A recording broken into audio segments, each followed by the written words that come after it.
आज हम बात करेंगे डेंगू के बुखार के बारे में। डेंगू जो बीमारी है वो मच्छरों के काटने से फैलती है और अधिकतर इसका जो मच्छर है वो शाम के समय काटता है और उसकी जो मच्छर की जो उड़ने की क्षमता है वो 3 से 4 फीट के बराबर होती है। तो इसलिए हमें ये चीज़ ध्यान रखना है कि स्पेशली शाम के समय जहाँ तक हो सके हम घरों के अंदर रहें और बाहर जाएँ तो पूरे आस्तीन और पूरे लंबाई के कपड़े पहनें। उसके अलावा जहाँ तक हो सके घर के आसपास साफ़ सफाई रखें, क्योंकि ये मच्छर जो है वो पानी में ही पैदा होता है। तो हमें ये ध्यान रखना पड़ेगा कि हमारा कूलर का जो पानी है उसको हम हर 2-3 दिन में चेंज करते रहें। घर में कोई गमलों में पानी भरा पड़ा है तो वो खाली कर दें। घर में कोई पुराने टायर पड़े हैं या पुराने बर्तन पड़े हैं या छतों पे कहीं पानी इकट्ठा हो रहा है तो उस पानी की निकासी का हम ध्यान रखें ताकि साफ़ सफाई रहे और मच्छर नहीं पनपने पाए।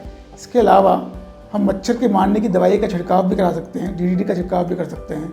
सोते समय हम मच्छरदानी का उपयोग कर सकते हैं और इसी तरह के विभिन्न प्रकार के उपाय करके हम इससे होने से बच सकते हैं। अब अगर एक बार डेंगू हो गया तो क्या करें, तो हमें ये मालूम होना चाहिए डेंगू के लक्षण क्या होते हैं।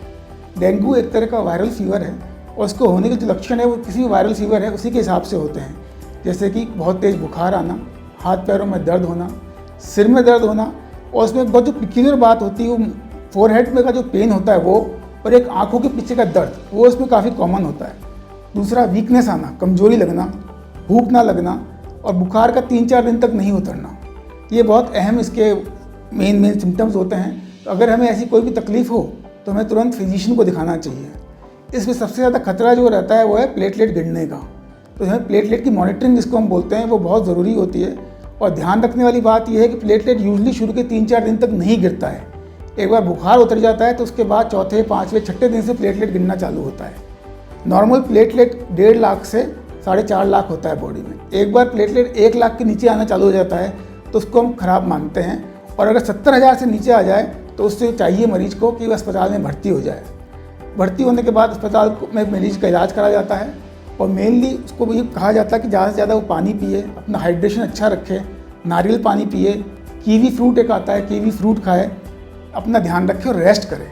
अगर उसके बाद ही प्लेटलेट गिरता है या कहीं से भी ब्लीडिंग चालू होती है तो फिर हमें प्लेटलेट चढ़ानी पड़ती है। यूजुअली प्लेटलेट हम तभी चढ़ाते हैं जब या तो प्लेटलेट काउंट 20,000 से कम चले जाए या फिर मरीज को कहीं से ब्लीडिंग चालू हो जाए, जैसे दांतों से खून आना, नाक से खून आना, लेट्रिन के रास्ते से खून आना, खांसी में तो खून आना, तो फिर हमको प्लेटलेट चढ़ानी पड़ती है।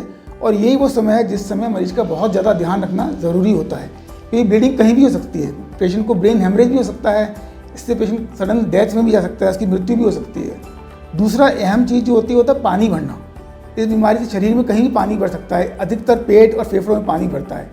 कई बार हार्ट के चारों तरफ जो कवरिंग होती है जिसको हम पेरिकार्डियम बोलते हैं उसमें भी पानी भर सकता है। पैरों में, हाथों में सूजन आ सकती है, मुंह पे सूजन आ सकती है। तो इसमें भी इस चीज़ का भी बहुत ज़्यादा ध्यान रखना होता है कि इससे क्या होता है बाकी पूरी शरीर में पानी की कमी हो जाती है, मरीज का BP लो चले जाता है और ऐसे पेशेंट कई बार डेंगू शॉक सिंड्रोम में चले जाते हैं और फिर वो किडनी फेलियर में जा सकते हैं और उनकी मृत्यु तक हो सकती है। तो ये 2 चीज़ें बहुत ध्यान रखने की, एक तो स्वेलिंग आना और एक प्लेटलेट डाउन होना।